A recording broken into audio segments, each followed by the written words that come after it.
What's up, gamers? Welcome to another weekly gaming debrief where we're diving straight into the dumpster fire that was this week in gaming. No time for pleasantries when the industry is literally imploding before our eyes.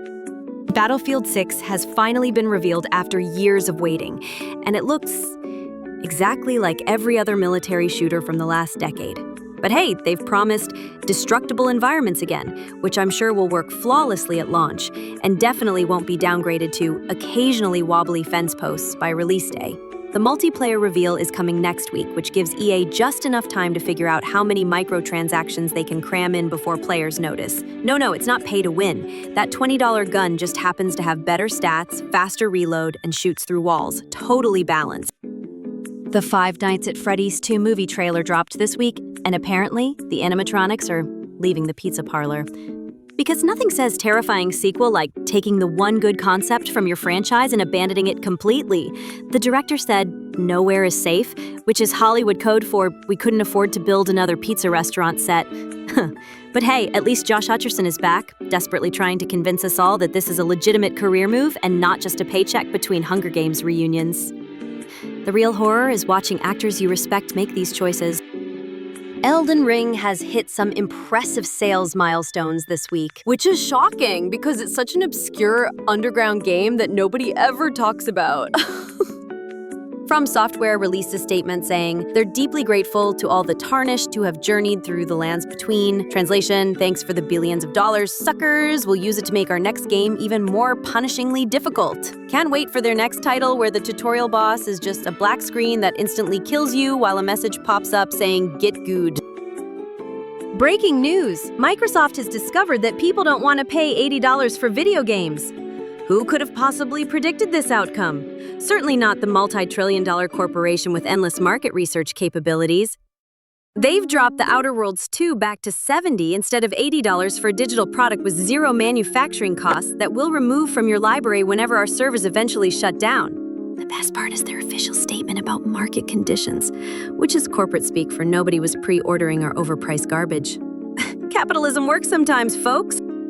WWE 2K25 on the Switch 2 is missing key features like custom arenas and wrestler uploads. I'm shocked that a wrestling game on Nintendo hardware is getting the bare minimum effort. This has never happened before except for literally every single time. 2K claims there are technical limitations, which is fascinating considering the Switch 2 is supposedly powerful enough to run modern games. What they meant to say was financial limitations on how much we care about Nintendo players. And their promise to evaluate the possibility of adding features later is corporate speak for, we'll consider it if enough people complain on Twitter, but probably not.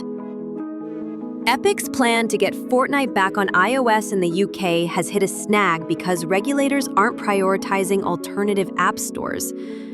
Poor little indie company Epic Games, with only billions in Fortnite revenue, just can't catch a break. Epic released a statement basically saying, we're very sad we can't access this market of potential valued players who might spend thousands on our virtual banana costumes. The real victims here are UK parents who will have to continue listening to their children beg for V-Bucks on other platforms instead. Thoughts and prayers during this difficult time. This week, the wrestling world, and indeed the broader entertainment and gaming communities, mourned the passing of an icon, Terry Gene Bollea, better known as Hulk Hogan, who died at 71. His influence stretched far beyond the wrestling ring, impacting pop culture and even the world of video games. He was a fixture in wrestling titles for decades, a true legend whose presence helped define the genre. Our deepest condolences go out to his family, friends, and countless fans worldwide. His legacy will undoubtedly live on, both in the history books and in the digital arenas where he entertained millions. On another serious note, League of Legends world champion Shushei passed away this week at just 36 years old.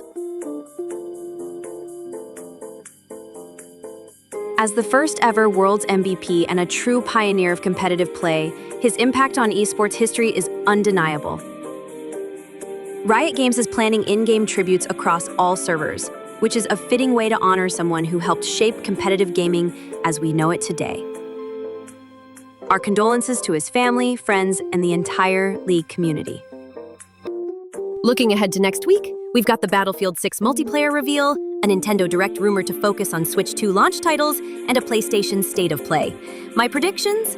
Microsoft will announce more price adjustments after realizing people don't want to pay luxury car prices for video games. Chicks hug. The Switch 2 launch date will finally be confirmed, giving scalpers a specific date to target. And more studios will announce layoffs despite record profits, because that's just how this wonderful industry works now. That's it for this week's Gaming Debrief. If you enjoyed this video, smash that like button, subscribe, and hit the notification bell so you never miss our weekly dose of gaming cynicism. See you next week, if the industry hasn't completely collapsed by then.